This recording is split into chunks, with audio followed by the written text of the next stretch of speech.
All right, welcome everyone. We're Semblance of Sanity. I'm Caleb. I'm Jacob. And we're here for Attack on Titan, Season 4, Episode 10. Also, Episode 69. Oh my. But Sasha won't be here to experience the glorious Episode 69. Yeah, to giggle with Connie over yeah. Sasha. Right.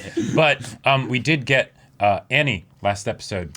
We did. Among other things. Yeah. Yeah. Mm-hmm. And there's a very real possibility that she could come out soon. That's something that they're setting up. She has been in there for a while. Yep. Been a while. All right. But guys, we had a whole bunch of stuff to catch up with regards to the Parody Marley, but not really Marley, the kind of the Zeke Parody alliance of sorts. Right. Because while Zeke's followers and kind of a coalition of people that they've got to try and take down Marley and restore Eldia, there are a decent number of them. Yep.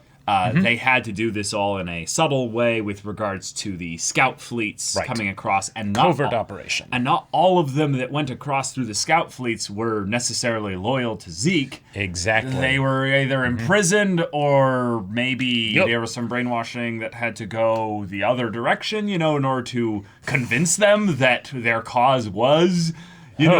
just and stuff. So we'll see where that goes. But that was the introduction of the full introduction really for Yelena and Onyankapon's characters. Yep. But we also saw a lot of stuff with regards to how Eren has sundered a bit from the Mikasa Armin trio. Yep. Yeah. And it is, I would say, primarily because he is he's focused on a macro scale right now. Right. It's the pragmatic side of things and the death of idealism. Yeah. He has lost a lot of that personal vendetta, which is good in a lot of ways, but he has lost a lot of that personal connection as well with regards to his family. Right. The hope for the brighter future. Because he is looking at things at too big of a scale, which again hints a lot at regards to paths shenanigans. But it explains why, Eren, given 4 years or 3 years or whatever, how he could have gotten to the place that he's at now. Yeah, and it is important that they do this because time skips are a dangerous minefield with regards to character progression, in that you can skip over very important things that show, not just tell, but show how your character grows into the character that they are in the present. They still need to feel like the same person, even if they're vastly different. Yep. But we got some awesome comments from you guys. We do indeed. With the code word Annie. First comment here from Fabian Soul. I was legit screaming Annie at my screen when you were struggling to come up with anything. Yeah, I know, that was hilarious. We were like, what's a good one? I caught wind of and got fixated on Eren's fatalistic attitude in his monologue sitting next to Falco. And concluded that if Zeke and Eren had met, it would make sense that Eren had been stuck weighing his options with whatever Zeke has in mind, and it's eating him from the inside. An option less palatable than Doomsday? Zeke's refusal to tell and Eren's psych up in the mirror to strengthen his resolve is ominous at best. The knot that's been in my stomach since episode 3 is about to give me ulcers. Also, Laura Tiber seems aware in her crystal. If Annie is able to hear Armin bearing his soul and register what is going on, will that perhaps be enough to bring her out? I'm already shipping them. I mean, if you weren't shipping Armin and Annie way back when in season 1, you probably are now. Yeah. I shipped them from the beginning. Armin's one of my favorite characters in Attack on Titan. He's been my boy. Now there has been a lot of characters since season 1 and 2 that have way upped their value, so to speak. Stonks, yeah. Reiner. Eren, Ymir, Historia, even more so recently, actually, with what's going on with the other warriors and stuff Falco? like that. Yeah, Falco. Well, he's a wit, but potentially what they're setting up kind of with Zeke. It's more potential than for Zeke right now. Yeah. But what you're saying with regards to the fact that Zeke's plan is something that he's not willing to share, but it's called did he say a solution to the Eldian problem? I can't remember his exact. That is a weird phrasing, way but it was, that is a weird way to not say the final solution. Right, exactly. It's okay, Like, there's been a lot of parallels that Attack on Titan has brought up with regards to horrific things, things that humanity has done in our past. But that one felt almost as on the nose as the armbands did back in season 3, episode 20. Yeah, the armbands it's not just a parallel. It's like just a direct reference, straight up. Yeah. Yeah. But thank you very much for the comment, Fabian. Yes. Red Will 17, Annie. It's insane to think that the main characters have already killed every Titan inside Parody, except maybe those Titans like the crawling one at the end of season 3, or Connie's mom. And Eren's mission at the beginning of the series was to kill every single Titan out there, and every Titan that he thought wanted to wipe out humanity, except the Armored Titan is now dead. But it's explained in this episode as if it was nothing, because it doesn't matter, as the danger turned out to be something more than just Titans. Hell, he even relates to the Titan that just destroyed Walmaria and brought hell to his life.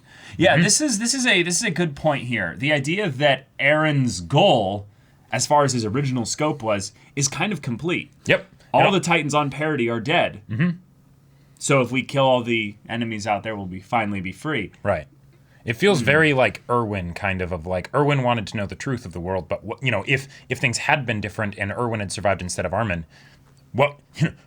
Erwin wouldn't have had some big drive or goal or whatever. He would have had to come up with a new one. Yeah. And in a similar way, Eren might have to as well. Maybe he already has. Because killing all the Titans, involves killing yourself, and also every Eldian out there ever. So that's, again, the whole final solution thing, potentially.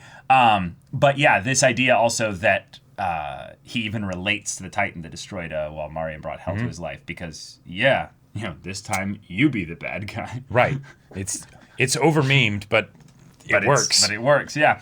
Jordy Nagel, or Nagel, and Annie, gotta say, I'm loving the parallels we're seeing between Eren and Zeke. Both are quite stubborn in their ways and chase a specific goal with great determination. Now, especially they seem very similar, willing to make great sacrifices to achieve what they want, which they both believe is what the Eldians need. Sasha is obvious, but Zeke also seemed to care for Gabby and Falco.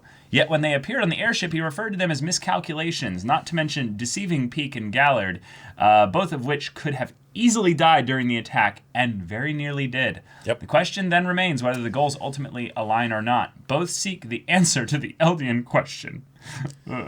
Yet what conclusions have they reached? It's hard to say, but there's one thing we know for sure. Neither is going to stop moving forward until they've either been brought down or implemented their own answer. That's an interesting way to put it. Basically, the idea of whether their goals ultimately align or not. It's something where we know that their goals probably don't perfectly align. That's got to be the case. Otherwise, there's a very real possibility that some stuff would have happened probably by now. Right, yeah. So it's the thing of where they're probably needing to meet in the middle. And then what does that even look like? And what does that even look like? Yeah. Right. And when the fate of races is, at stake. Races, the world. Well, yeah. They have a doomsday button. Right. Yeah. You don't come back from a doomsday button for generations. If ever. Even generations, that might be too limited in scope. I'm thinking about millennia with regards to Yeah. Oh my God. But Eren and Zeke parallels definitely setting up some big endgame stuff with regards to those two. Oh boy, but what could it be? Yeah. Thank you so much for checking out this intro bit here. If you want to have a comment featured in the next episode's reaction, leave one with the code that we give out at the end of the discussions of each episode. And then, we'll see you there. Yeah. Jacob will select one that Indeed. That is appropriate. So, Quite. Y'all, without further ado, let's get into this. Ooh. 何してるの鏡に向かって話しかけてるのねえねえ戦えって言ってたんだよね戦え Keep repeating yourself, Hanji. Yeah. 戦えって2回言ったってことは What the hell? 線があるのかな Aaron's just like, Hanji, you're ruining my moment. Yeah. There we go. 乱れてる感じなんか頑張って無造作に見えるような努力が伝わってくるし何しに来たんですか Oh, yeah. 何って話に来たんだ。 While he's caged up. Yeah. Yeah. 私は確信してた。君がヒストリアを犠牲にすることはないって。 Wait. Whoa, whoa, whoa, whoa, whoa. You curious about That was what she meant past by tense. that? Indeed. I honestly believed that Yeah. you would never sacrifice Historia. It was indeed. What happened to Historia? 港が完成して Well, is this 初め movie て外国 actually? の要人を迎えるのだから。 Okay, no, they パラデ are ィ島 okay. 唯一の友好国。 Oh, it's all coming together. Yep. Azumabito, gotcha. So she's harboring them. この家紋に見覚えはございませんか？これは Oh, この印 whoa. 死んだ What? 母の一族が受け継いできたもの。私も自分の子に託すように言われました。 Holy crap. なんとけなげなことでしょう。 One casual line from season 1. あなたは我々が失った一国の主の末裔。ヒーズル国の希望です。 It's like, wait, so Holy does that mean crap, Mikasa's okay. a princess? Mikasa the princess, yeah. 一つ確かなことがある。 Yeah, calm down, no 我々は names. 海につながる世界において、よちよち歩きを始めた赤ん坊に過ぎん。 Pixis's 5-head brain is swollen a bit there. Yeah. なんか嬉しそうだな。嬉しいんだよ。私たちは生まれのことで重い荷物を背負う者同士なんでしょ。 Common ground. ミカサが一緒ならこんなに頼もしい人いないよ。 Oh. The blushes. Yeah. ですがそれが事実なら、 Okay. この近代化の時代において、 So we're getting into the politicking side of things where it's about resources and 私は出汁に使われただけでは。 yeah. 地ならしでこの島を守るために必要な Whoa! 3つの過程です。 Whoa! まず一つ目は地ならしの実験的活用。その Whoa! 力の一部を公開し、 Oh! 世界に破壊 Okay. Okay, so this is part of the plan. Okay. Yep. その期間における始祖および Oh. 王家の血を引く巨人 Well, okay, that. これが3つ目の過程。 Yeah. ジークは獣の巨人を王家の血を引く者へと継承。その者は13年の任期を終えるまで可能な限り幸福を Historia. 手放すことができなければ。何世代 They're も just gonna become the 継承が繰り Eldian 返されていく。 Empire, basically. Like, 今私たちが助かる。 Sounds pretty similar to what probably happened back then. 未来の子孫たちに残していいのか。わかりました。私は獣の巨人の継承を受け入れます。 whoa! 我々の存続に Whoa! Yep. But like, they'll be too powerful. Like, they'll be way too powerful. Yeah. 家畜みてえに子供を産まされ殺されてやっと生きることが許されるっていうのなら俺はジーク・イエーガーの計画は到底受け入れられません。残された時間の限りあらゆる選択を模索するのが我々の取るべき最善策ではないでしょうか。俺は潜水の巨人を食いました。この巨人の能力は地面から自在に硬質化武器でも何でも生み出せるわけです。どれだけ深く硬い地下に俺を幽閉しても無駄だってことです。俺はいつでも好きな時にここを出られる。当然質を持つ俺を殺すこともできない。Yep. This is what I was talking about. 脅したところでジークを殺すわけにもいかない。 Oh my god. つまりハンジさん。 Jeez, the way he's smaller than her like that. Oh my god. Yep. 教えてくださいよハンジさん。他のやり方があったら教えてください。 Whoa! Whoa! Whoa!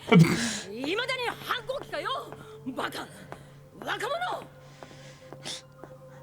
Shadowed out face and everything. あんたの唯一の失策だ。なんで私なんか団長にしたんだ。 Oh! Hanji! Yep. 中に入ろう、ヒストリア。もっと Whoa! Whoa! Yep. 誰かが助言したんだ。妊娠しちまえば巨人にされずに済むと。Well, Getting every last drop of wine out of the bottle. yeah. The way they make it look like blood is so good. Yeah. お腹の子は死ぬだろうな。 Okay. 何より女王の身に何かあればおしまいだ。 And there's the episode title. もう一本持ってこい。 Wow. ニコロ。おすすめはこいつだろ。 Oh my god. Oh my god.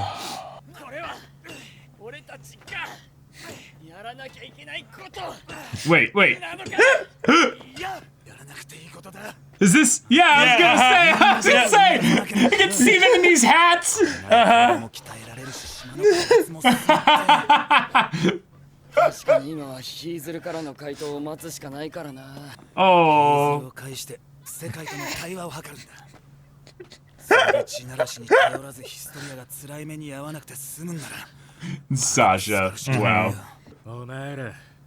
And Levi's just staying short. ヒーズルの件でしょうか。たった今アズマビトから返事が来た。他国との貿易に協力などし、 Oh, okay. そして世界はパラディ島が災いの種であり続けることを望んでいる。それが国々の団結を促し、世界の安定を担保する。 Hmm. And if they were Interesting. trading with everybody, that would make them seem too friendly. Yeah. 俺たちは地ならしに頼るしかなくて、ヒストリアの犠牲は避けられないってことですか。こちらの意図も図らず、勝手に悪魔だって決めつけて。 I mean, the past is a hell of a thing to try to beat. Yeah. 顔の見えない相手なんかを But this 信用 is する look わけ at. にはいかないからね。 Oh no! But this is where だから会いに Eren's 行こう。わからない Eren's もの resolve があれば comes from 理 here. 解しに行けばいい。 Possibly. それが調査兵団だろ。 Boldly go where no man has gone before. そろそろ決めなきゃいけない。俺の巨人の継承者を。 Singular. That's a good one. 私が引き継ぐ。お前じゃダメな理由は多すぎんだよ。 Thank you, Jean. Thank you. 法令だ。まず俺はエレンよりはるかに頭がいい。 I'm not fully against the idea of Jean being a. And it would be poetic given how they started out. それが俺だ。そんなすげえやつを13年でミス死なすわけにいかねえだろ。アホか。 Aw. お前は兵団の指導者 Oh, Connie's sticking up for his bro. 俺 Like, が継ぐから。 oh, ないですよ。 oh, this sweet but kind of sad moment as they're all じ like, ゃなくて、バカにそんな重要なこと oh. 知られるわけないじゃないですか。 he just did it back. 私が継ぎますよ。 I have no problem eating things. 信頼できるのも私たちくらいなら。いや、だからバカには任せられないってお前が言ったんだ。 And you. お前は俺よりもバカなんだか Yeah. ら言ってることが矛盾してるんだぞ。 Oh. え？ She responds the way he お前らに did. 継承させるつもりはない。なんでだ。お前らが大事だからだ。 Yeah. 他の誰よりも Oh, this is. 長生きしてほしい。 Yeah. Sounds like what he said to Falco. はあ？てめえ何赤くなったんだ。 Oh. どうすんだよこの。 Leave it to Jean. じゃん。夕日のせいだよ。 Oh, Armin, buddy. 赤く Yeah. なってるからさ。 Yeah. Yeah, it's just Yeah, sunset. nothing but- That's what it is.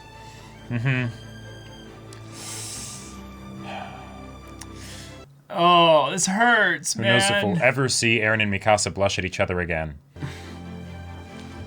Oh my god. God, we're jumping just through so much, and yet Yep, so it's fast. so based around their relationships and stuff. Like the mission, or oh, whoa, wait a minute. ジークと接触して何を話したのか。 Oh shit. たちにしかわからない。 What? Where are we in the timeline right now? Think もし so. あいつが俺たちじゃなく腹違いの兄貴の方につくことがあるなら Oh. どうするの？奴を切る覚悟をしておく必要がある。そんなことさせない。お前もそっちにつくのかよ、ミカサ。そんなことにはならないと思う。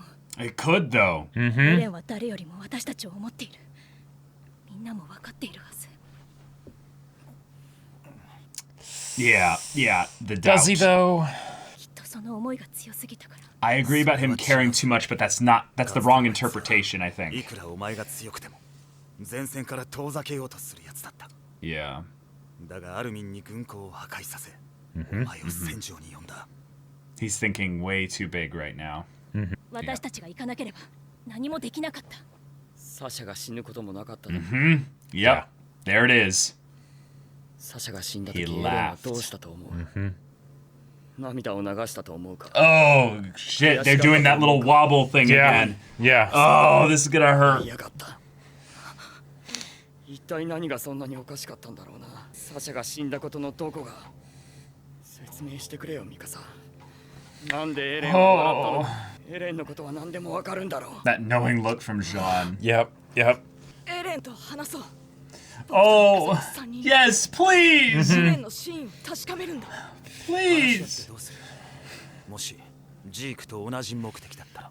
No, they had to come to some kind of an 巨 agreement. 人化の薬を入手した兵団には選択肢がある。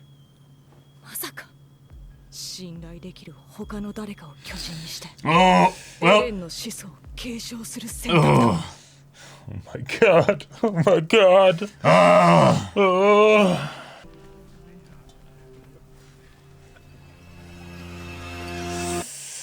Oh my god! Oh, Okay. ending it there. Okay. Oh man. Wow.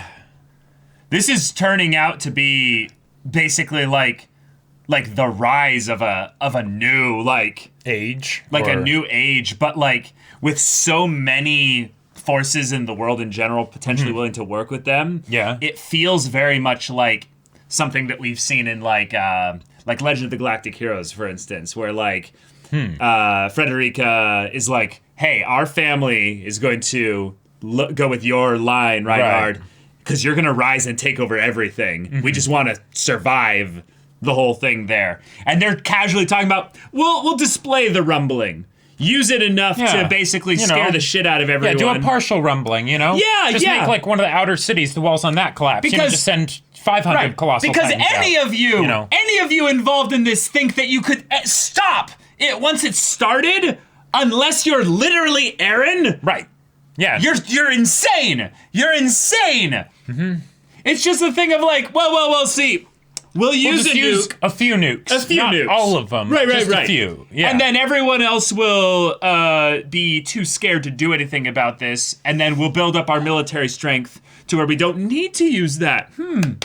Oh shit! that sounds like the Eldian Empire. Yeah, that sounds like they're gonna become the villains. Ah! Away the baddies. All So- right, guys, let's get into it. Yeah. We have some ominous shit going down here. Yep. First things first. The Azumabitos and Kizaru, said that right? Wait. Basically, the Azumabito and that whole nation and stuff Yeah, that they're right. affiliated with is an ally of Parody in the interest of getting natural resources that they will then use to be an economic force in the new world kind of stage of things. Yep. Once Parody becomes a superpower. Right. And now we have the explanation for how Parody was able to get a lot of the resources and things like that to be able to make the adjustments to do some of the things that they've been doing in just a 4-year span or 3-year span. 2-year. Yeah, right. Yeah. So the big bit here that's really important is that Eren is at the crux of this, along with, weirdly enough, Historia. Yes. Historia is a massive part of the plan, basically, with regards to Zeke. Yep. He wants to set up a situation where they can, basically, in perpetuity, for the sake of Eldians, I'm guessing, but also I would say a little bit of that good Eldian kind of, brainwashing. It's potential that very Gabby- sus for Zeke. Yeah. Is that we need to have a constant 2-person system with regards to activating the rumbling. Right. We need to have someone that can have the founding titan, who we can basically continually pass things down to. But also, we need to have a royal blood person that inherits a titan. Right. In this case, Just any of the titans. Beast Titan, because why not? Beast Titan, because why not? Because you know, Yeah. Zeke's the next one on the death list, basically, Right. here. Yep. Or at least he should be the closest one. But Yeah, he is- Reiner's really close as well. Yeah, but Zeke is, I think, a year ahead of Reiner. Okay, gotcha. But the big thing here is that they are being asked then, whoever is of royal blood, to have as many babies as possible in the 13-year period so that we don't have a single point of failure. Exactly. This feels... That's not at all messed up. This feels very much like something that would have basically been the entire forcing function for how the Eldian Empire was probably so strong. Sure. Except for the fact that, if anything, I would expect them to not have any kind of two-person system. It was more of a thing of where it'd be like, more like the Tibers, where it's like, we have our one Titan, and we keep it in the family. And it's in the family, and nothing else is done in there. Yeah. And it's very singular, centralized point of power. Right, because back then, they didn't. The whole will of the king thing wasn't a thing. Nope. So, they could just have one person with the founding titan in royal blood, and there you go. Yep. Right? Which, then you definitely a dictatorship, right? Oh, yeah. But now it's like, this'll be great. Yeah, and Eren, don't worry. It definitely isn't a livestock situation. The fact that we would be basically saying, let's have Historia just... be on a little farm somewhere, Farming. Yeah. Yeah. That's, like cattle. Yep. It's such a sick, almost slap in the face of the will of just people like Historia to be like, all right, now your purpose in life, and it feels actually like rather kind of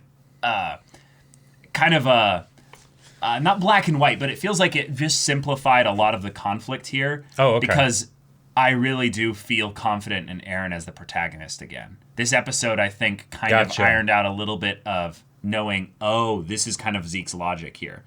And because I understand his logic a little bit more now, I now realize why Eren's going to be the hero, basically. Okay. Through all right. Yeah, go for it. So, unpack that. If Historia's thing is that she's going to be needed to take on the next Titan that will be the other half of things with the founding Titan.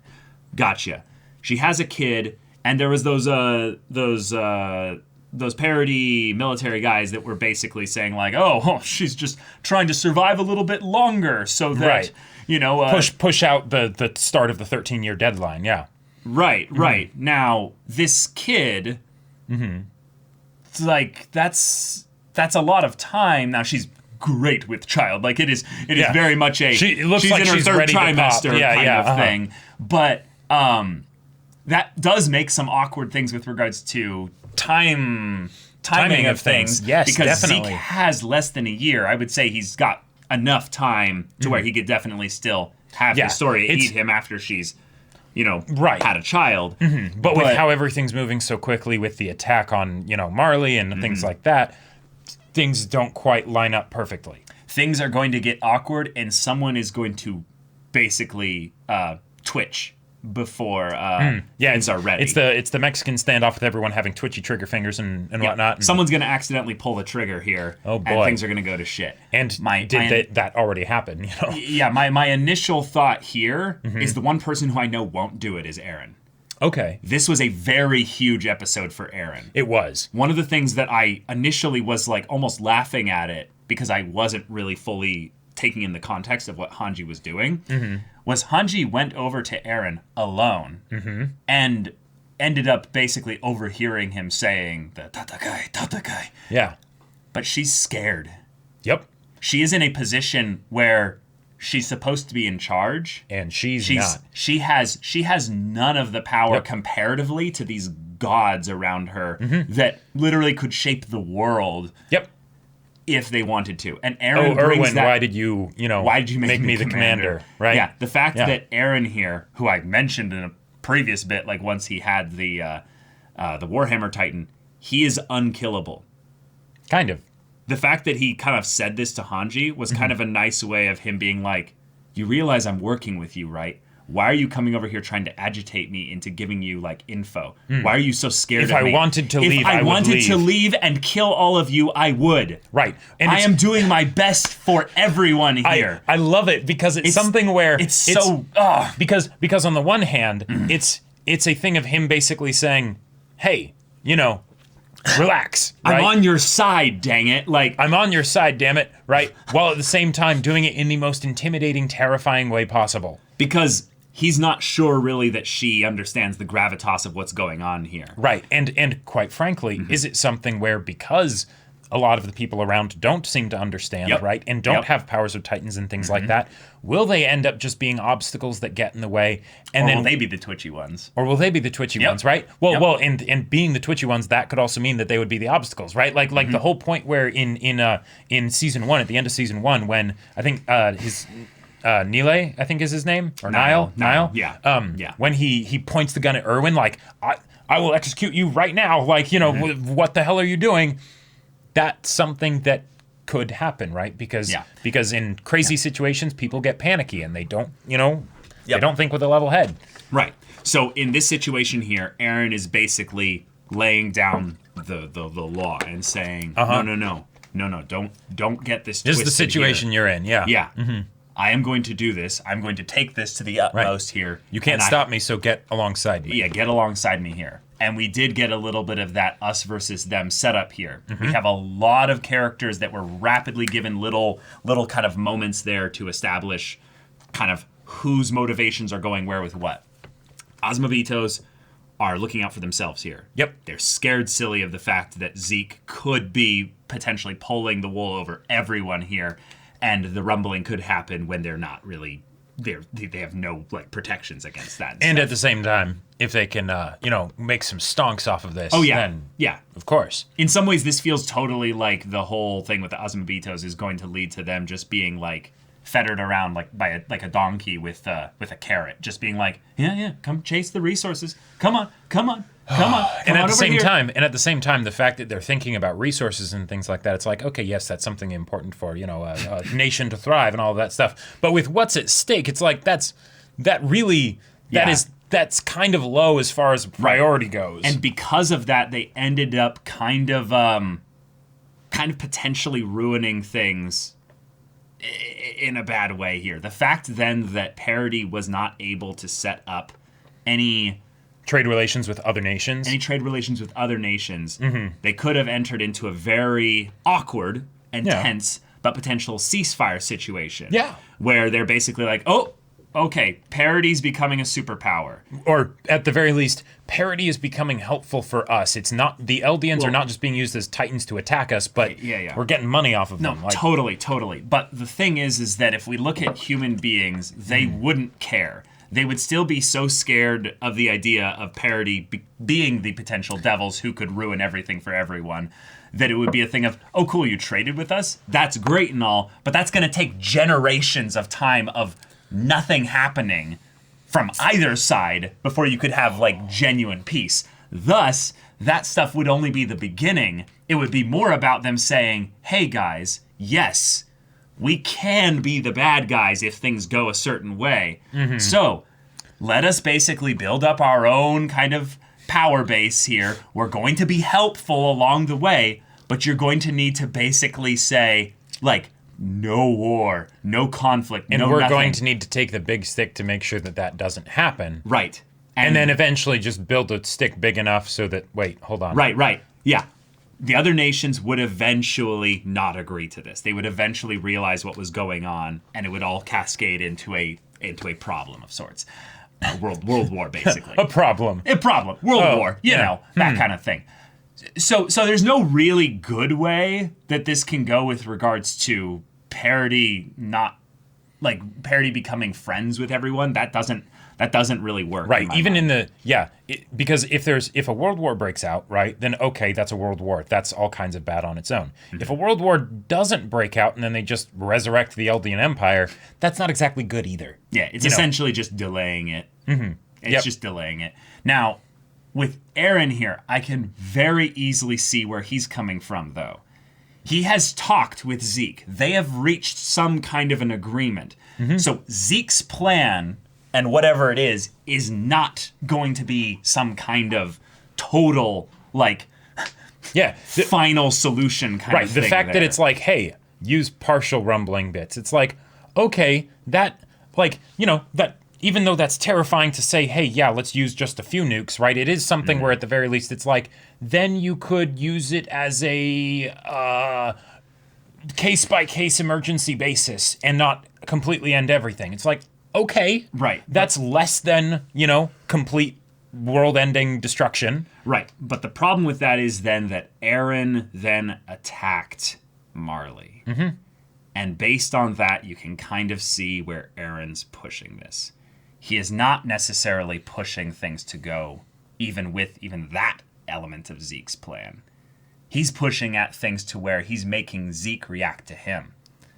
He's basically saying, like, no, Zeke, I'm going to need you to maybe get in line a little bit here. Huh. Okay. And react once the world, maybe gets unified. But that's the tough thing is that yes, while Eren was proactive in how he responded, it was still, in the end, a response to the world being like, let's take out Eldia. Like, let's destroy the Devils of Parody.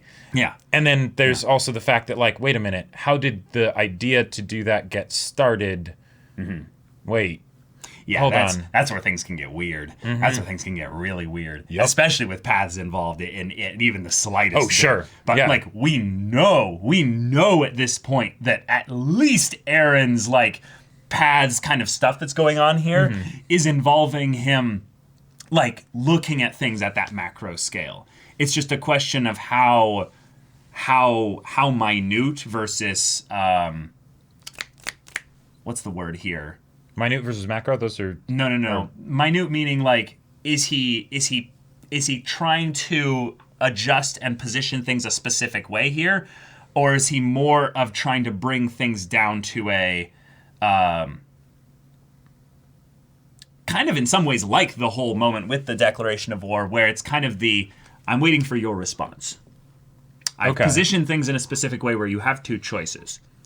Based on that, I know which things I'll do for whatever choice you do, and then I remove my choice from the matter. Okay. Because basically what happened with the declaration of war here is he basically was waiting to hear Willie's like, why? What is this whole thing going to build up to? And then Willie built it up to, okay, I'm going to unite the world against Parody. And then he's like, okay, all right, this is what I'm going to do. Yep. I'm going to go and destroy my enemies.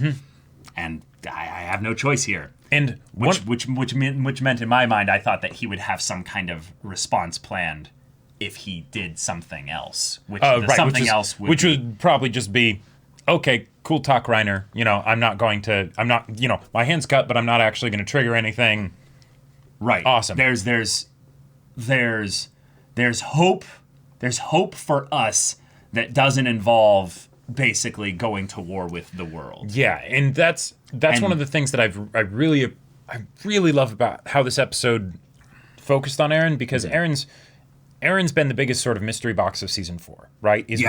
What's going on with Eren, right? He's very different than how he was, how we used to know him and things like that. Yep. And getting the scene with the members of the 104th, like, making railroad tracks and things like that, and Eren talking about how, hey, I don't want any of you to inherit my Titan because you mean too much to me, right? Yeah. I would want anything else to happen, right? Right. That's not the kind of Eren that we have now. Right? Eren changed. He died almost. And let's get into that. Yeah. Well, and the other 104th members are starting to realize that. Some of them in denial, some of them accepting it, and things like that. And the way that scene goes with them talking and stuff, I love so much. Right. I love it. But then at the same time, we still have things where, in the present, Eren still makes us pause, right? Is that part of him completely dead, or not? No. If anything, it's maybe being, in a weird way, it's being left behind. Sure. It's something that he's like, that's something what must that was you sacrifice necessary for the sake of, but I might need to sacrifice that. Exactly.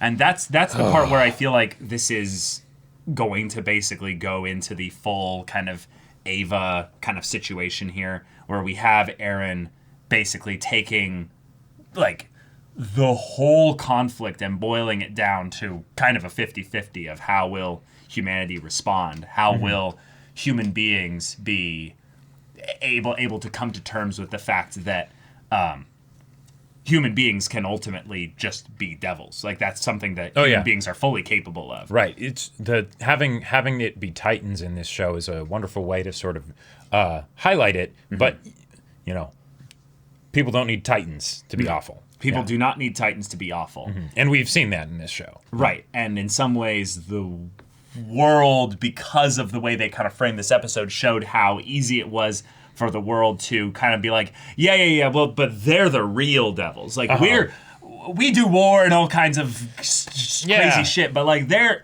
the actual problem, so we can kind of deal with each other most okay there. But if Parody comes out with any kind of rumbling, let's just put it out there, any kind of rumbling, it confirms entirely their suspicions, but it forces them to respond in a specific way. Yep. And based on how they respond, I could see that's where Eren's kind of set up things to go. Is that he's like, Zeke, I'm with you in that we need to do something. We need to take an active role in this. But I'm not going to go and basically just destroy everything or even do like a setup of the Eldian Empire or something like that. Because that really does feel like more what Zeke's kind of more What he might end be goal pushing is that he's basically like, you know, maybe it would be better if we were on top, you know?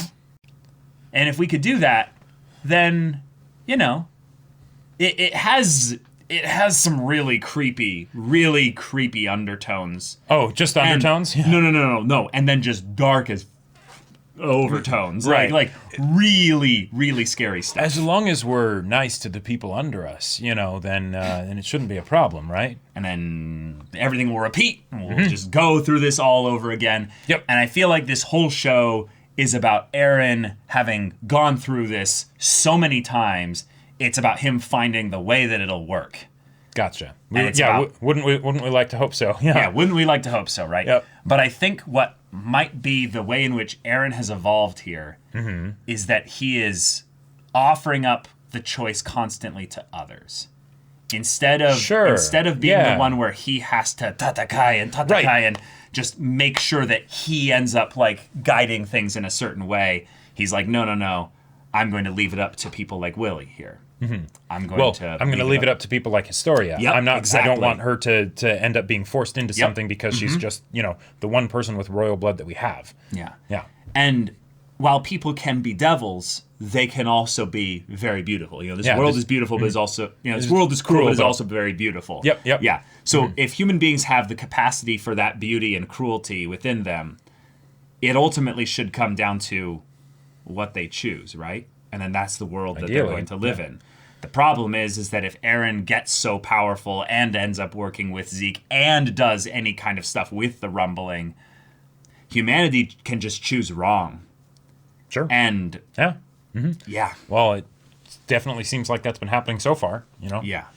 So, 104th characters, because we got a lot of wonderful scenes with them. We did. We got I almost wanted to cry at the stuff with Connie and Sasha. Yep, and you're an even bigger idiot than I am, so Why are you contradicting yourself. Yeah, and then Jean being like, hey, I'll take the Titan. Like, that's... I mean, yeah. Jean has never exactly been the kind of person to have Eren's back in the past. Like, he, you know, when he needs to, sure, but like...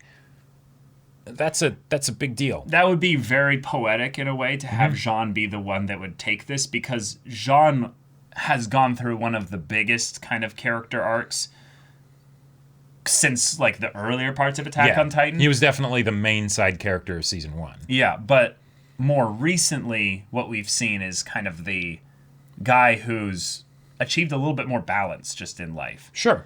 And I would say that all the other characters, for the most part, while Jean still doesn't necessarily love Eren in any like crazy way, I don't think any of them would be balanced enough to have the founding Titan. Right. Like Jean probably is actually the best bet for someone to inherit Eren's Titan. Like if someone were to do that, like no, Mikasa, I know you want to get closer to Eren and having all his memories and things like that and stuff. It's like, okay, there you go. And an Ackerman Titan, like I don't know if any of those things, how that would work, that combination, but that seems like it would be pretty terrifying. But I really don't want Mikasa to ever be a Titan ever. Me neither. As one of those things, so once I realized that like, if you like eat no Mikasa, don't please don't ever do that show. Yeah, plus please don't. Yeah, plus just the whole idea of Mikasa eating Eren. It's like, no, that definitely wouldn't have issues. But yeah, then we have the whole bit with Historia and Mikasa being like, "Hey, you came from a similar situation as me. This is great." And then Eren's being like, "Oh, that's sweet." Like, yeah, he almost gave a little bit of like the cute, like kind of, like, yeah, like Historia. Ooh, like, yeah. It was almost a bit of that, like, like, Eren, calm. Mikasa is present. You don't want to have a fight start. Oh man, the shipping. It just. It can go crazy. Like, it feels very like Mikasa in the tunnel with Eren of like, hold on, why are you unable to face Annie? Is it because you have feelings for her or something? Why are you being protective of the other cute blonde girl in this show? Is it because you have feelings for her? Oh no, Eren has a type and it's been blondes all along, and Armin, Annie, Historia. Oh man. Yeah. But then Connie. Yeah.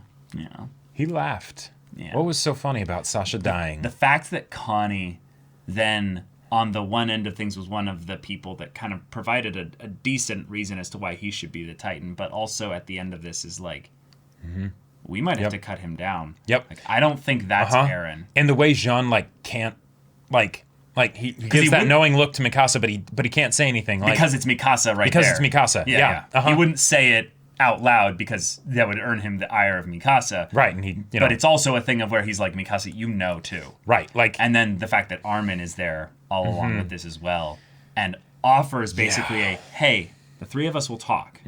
Right, now, it's like, okay, yes, that's great and all, but this is the present. This scene happened in the present, right? Yeah. Which means that Armin has already disconnected in a lot of ways from Eren. Will he? Yeah, there's been a wedge be able to that's been driven in there. Right? Will he actually be able to reach him?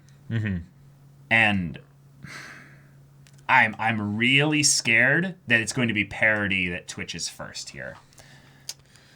The shot basically that. Well, there's already been a shot heard around the world. Like, no, I know. This. I know. I'm not talking about that. I'm talking about the kind of thing that makes either Zeke or Eren basically do something crazy here. And I would say that the initial suspects are someone in Parody's military, basically. Just basically acting on their own. Sure. And someone, like the military dudes that, were like, Historia are better. They have Titan serum. Only. They have Titan serum. That is a thing that they just have. That's going to be used at some point. It's true. The other one that I think is very possible to do something here is because Zeke has followers, it makes him more of an entity and a faction rather than just a person. Right. Which means that Yelena and her people could do something as well. Yep. That would lead to a decision totally being possible. made. And this is another thing that's very important to bring up. Just because Eren said at some point, and we don't know what their conversation entailed, that he was going to be going along with Zeke's plan, that doesn't mean necessarily that Zeke and Eren are still seeing things eye to eye. Right. This could be a thing of where they're both trying to maneuver the other one and force them into a situation where they have to respond in a way that basically gives the other person an advantage. Yeah, it feels very sort of like business negotiations kind of thing where it's like all right, we have an agreement, but we're both going to try and like pull the other a bit more to our side, like, and give me an extra 10%, kind of a thing. And the last thing we would need is people in Parody with regards to people that are close to Eren to end up basically freaking out like Hanji was. Sure. And doing something stupid. Because as Eren put very clearly to Hanji, he's like, I'm working with you. Don't try and turn this into something where you feel like you can control me or manipulate me or do anything like that. And also, I am here of my own free will. And if you're doubting me, well, you better hope that I'm working with you, because otherwise, if I'm a Cylon, then you're all screwed, exactly. Right? There is no prison deep enough or strong enough to hold me. Yeah. Eren is basically saying, I could walk over to Zeke right now. You could do nothing to stop me. But I'm not. But I'm not. Right. That makes me so excited for Eren just being the protagonist in the future. Yeah. And it's a very clever, simple, succinct way to bring that up. And then also the things throughout the episode where they had the little trembling, almost like a rumbling, if you will. Yeah, I will say though, they could have had like menacing go over like Eren when someone's gonna make that edit. Well, because like straight up, like when he grabbed Hanji by the shirt and like pulled her against the bars and everything, it's like, dude, no, Eren is terrifying. Eren is actually terrifying. Like the way he like loomed over her and stuff. Like we can have fun jokes from Levi, you know, which was still even just 2 years ago of like, you guys are still growing, like, you know, right? And they've grown even more since then, right? But now he can only kick them in the shins because that's all he can reach. Yeah, right. But then we have stuff like that scene with Hanji, and it's like, oh, yeah, that's right. Yeah. Oh my God. And then the whole question, could you actually cut Eren down if you had to? Because there is a possibility that you will. Yeah. It's so funny how all of this conflict seems to be a thing that will cascade over based on who trusts who and whether humanity is capable of really trusting each other. Oh boy. So I want the code for this one to be trust, guys. Ooh. That's where it's going to come down to here. I like because it. Yeah. It's, okay. That's how bad things could get, basically. You make a sound argument. Thank you. Yeah. So, y'all, thank you so much for watching this episode's reaction and discussion. If you want to see the next episode's reaction and discussion right now, though, go check out the link in the description below. Wait, hold on. Sorry. No. Week-to-week episodes. Right. My brain. Timer-based full-length. Timer-based full-length reactions. Yeah. Link in the description below. But any level of support gets you access to our Discord where you can chat with us and the community there about this show. There's stuff for the manga people in there. There's stuff for the anime-onlys in there where you can chat more directly with me. But yeah, check that out. And also be sure to check out our Twitch channel. Yes. We stream every weekday. Info's in the description, but on Mondays our podcast has recently been an Attack on Titan, like episode recap, focus, like analysis stuff. It's really fun, so you should definitely check that out. So if any of that interests you, we'll see you there. But until then, we're Semblance of Sanity. I'm Caleb. I'm Jacob. And we'll see you all next time.